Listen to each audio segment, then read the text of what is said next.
8h19 sur Atlantique Radio, lors de notre signature Atlantique, Jalil Benani, psychiatre et psychanalyste, qui revient sur l'histoire des caricatures. L'actualité internationale a été marquée depuis plus d'une semaine par ces attentats qui ont secoué la France. Les caricatures de Charlie Hebdo ont été directement mises en cause dans le déclenchement des violences qui ont eu lieu. Alors pourquoi la caricature déclenche-t-elle de telles réactions et quelles réponses peut-on y apporter? Jalil Benani nous éclaire. Bonjour à tous. Les caricatures possèdent des pouvoirs insoupçonnés sur le psychisme et les conduites humaines. Elles constituent l'expression la plus évidente de la satire dans le graphisme et la peinture. Les portraits sont déformés et les traits physiques exagérés. Les situations, les événements réels ou imaginaires tournent en dérision des mœurs et des comportements. Les caricatures sont la métaphore d'une idée, d'une critique ou simplement d'une réflexion. Elles déclenchent le rire, l'ironie ou la moquerie. Elles peuvent aussi susciter les remises en question, le rejet, l'indignation et la haine.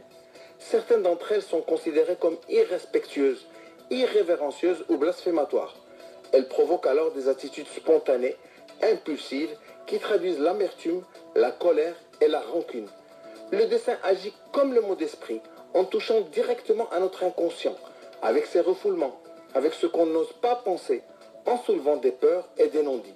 Certains dessinateurs se donnent des limites, d'autres prennent le droit de tout dire et de franchir certains tabous.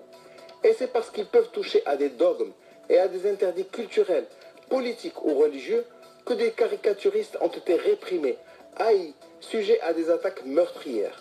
On peut accepter la caricature ou s'en offusquer et s'en indigner. C'est le droit d'exprimer, de dire, d'écrire qui est en jeu. Mais c'est sur le même registre que l'on doit alors répliquer, en dessinant, en écrivant, en discutant, en n'occultant pas le débat, l'échange d'idées, le conflit verbal. Il ne faut pas confondre la violence du discours et le passage à l'acte. C'était Jalil Benani.